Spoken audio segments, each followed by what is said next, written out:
Malam, Bu. Selamat malam, Sus. Gimana kondisi anak saya, Sus? Kondisinya sudah stabil dan makin banyak kemajuan sepertinya. Alhamdulillah. Tadi ada yang jenguk, Bu, di sana, laki-laki dan perempuan. Laki-laki dan perempuan? Siapa? Duh, saya kurang tahu tuh, Bu. Kalau gitu saya lihat dulu ya. Titip Fajar sebentar ya, Sus. Baik, Bu.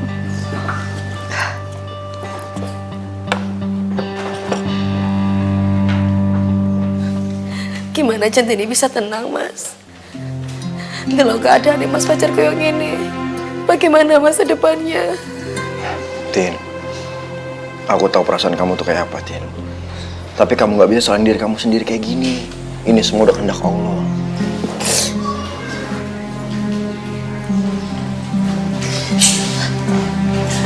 Bu, ini semua memang salah Centini.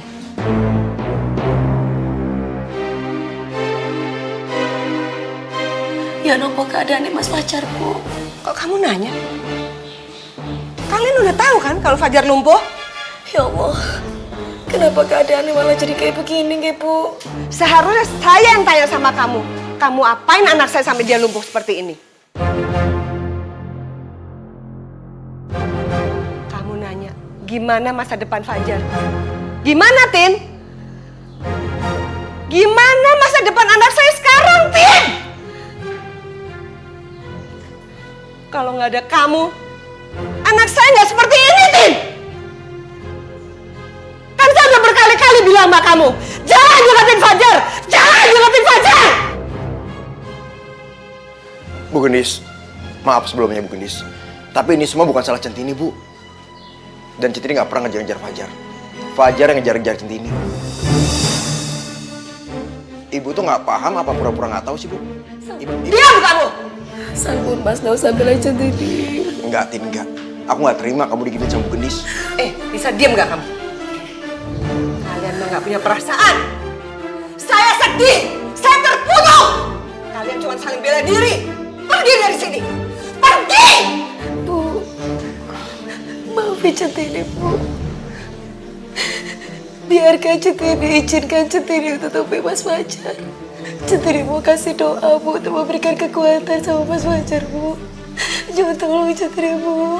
Saya nggak kasih kamu dekat sama anak saya lagi. Pergi kamu dari sini. Jangan kembali lagi.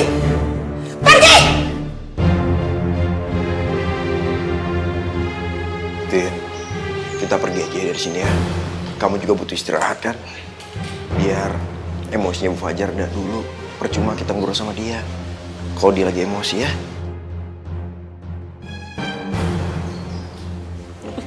Mas Fajar! Mas! Ya apa Mas, segala sampean, Mas? Apa yang sampean rasain, Mas?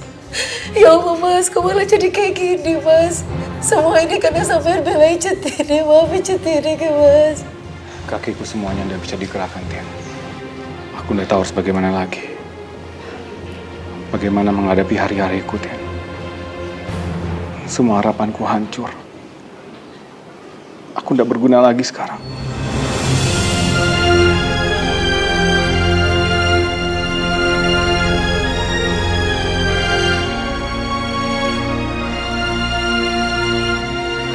Sus, kenapa anak saya dibawa keluar? Maaf, Bu. Tadi Pak Fajar minta antar keluar buat ketemu Bu Gendis. Fajar, kamu cari ibu, nak. Ibu nggak kemana-mana kok. Ibu ada di sini terus. Ayo kita balik ke kamar ya.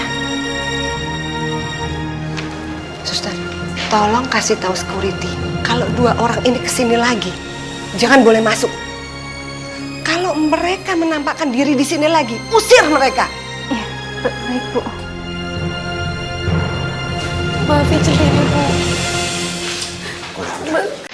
Mas Fajar. Dek.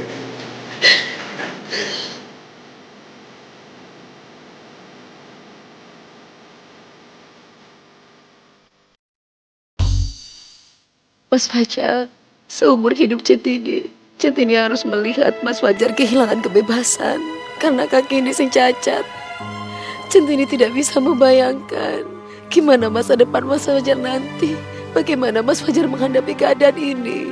Karena tadi saja sampean merasa tertekan, Mas. Ketok banget. Ya Allah, kasihan banget kamu, Tin.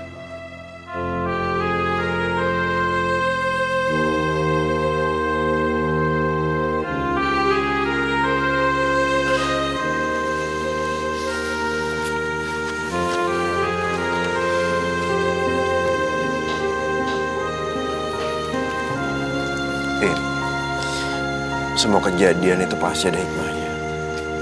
Kamu percaya sama takdir Allah kan? Gak ada yang sia-sia semuanya, Tin. Tapi Mas Fajar seperti itu karena melindungi Centini, Mas. Kalau Mas Fajar gak melindungi Centini kan gak akan mungkin terjadi kejadian seperti itu.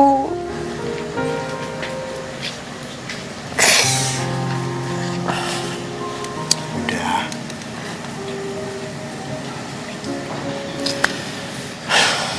Tin, aku ngerti banget perasaan kamu tuh kayak apa. Tapi kita nggak bisa berbuat apa-apa. Semuanya udah kehendak Allah. Yang udah terjadi nggak bisa diulang lagi. Kita manusia punya keterbatasan. Dan ini semua bukan salah kamu, Tin. Kita cuma bisa berdoa. Semoga Fajar cepat sembuh. Kita berdoa buat dia. Apapun yang terbaik buat Fajar. Ya. Kamu harus tenang.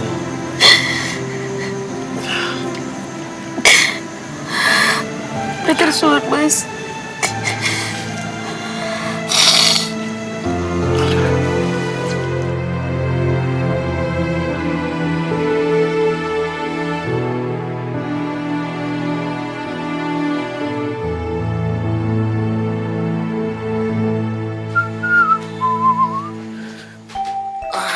Siap-siap ke warung.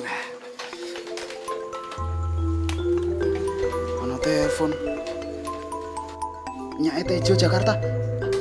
Tejo, ini lo ada telepon dari nyakmu. Tejo, telepon dari nyakmu. Angkat. Halo, Assalamualaikum. Waalaikumsalam. Hah, lu Jo? Kirain yang terima telepon temen lu itu. Nya seneng banget. Jo, nya tuh udah kangen banget sama lu. Ya Allahnya, samanya. Ayah juga seneng banget nih denger suaranya. Ayah juga kangen namanya. Gini Jo, nyapan mau belanja buat lamaran lu, buat seserahan gitu. Terus gimana ya menurut lu nih, kawinan lu tuh ya pakai adat Jawa apa Betawi ya? Nya bingung nih Jo. Ya Allahnya, ngapain sih bingung-bingungnya? Nggak usah belanja di Jakarta nya. Kalau belanja di Jakarta repot banget. Nanti dibawa ke sini. Udah belanja di sini aja. Di sini juga barang-barangnya nggak kalah bagus kok, Nya. Nya di Boyolali belanja ditemenin sama lu gitu. Ya iyalah sama ayahnya. Kalau Nya sendirian belanja, ternyasar lagi nggak pulang lagi ntar. Lu kira Nya kucing apa? Hilang di pasar kagak bisa pulang. Ya bukannya kayak gitu, Nya. Ini kan Boyolali. Nya kan belum pernah ke sini. Udah deh Jo, soal seserahan, ini udah serahin aja maknya. Ini urusan ibu-ibu buat calon mantunya. Udah, lu udah jagain aja Centini, ya. Nih, jangan sampai lu diserobot tuh sama mantannya itu. Kamu tuh ndak usah lo mikirin Nak Fajar. Bapak tahu Pak kondisinya Mas Fajar Pak. Loh iya, Bapak tahu. Tadi malam Nak Tejo cerita karo Bapak. Makanya Bapak bilang sama kamu ndak usah mikirin Nak Fajar. Ya, bisa-bisa nanti merusak hubungan kamu loh karo Tejo. Bahkan bukan ndak mungkin. Bisa menghalangi rencana pernikahan kalian. Wes Bro, apa yang terjadi kalau Nak Fajar itu murni kesalahan Nak Fajar. Makanya kowe itu jadi orang jangan terlalu baik toh. Apa-apa mbok pikiri. Ingat ya Nduk, kamu itu sama Nak Tejo sudah mau lamaran, terus nanti menikah. Masih banyak yang kamu harus pikiri, yang kamu harus persiapkan. Fisik kamu harus kuat, mental jangan sampai loh terganggu sama pikiran-pikiran yang enggak. Wes, buang jauh-jauh pikiran saya nggak penting itu. Nyun sewu nggih, Pak. Tapi pikirannya Centini kok tasih wonten sing ganjel nggih, Pak. Wes Lando, saiki bapak mau ajak kamu ke suatu tempat. Barangnya bagus-bagus. Ayo, wes cepet yuk jalannya. Jalannya nggak usah cepet-cepet nggih, Pak. Kaki Bapak kan tasih rematik toh. Pelan-pelan aja tapi kelakon monggo, Pak. Bapak sampai lupa. Saking semangatnya. Ayo, wes yuk.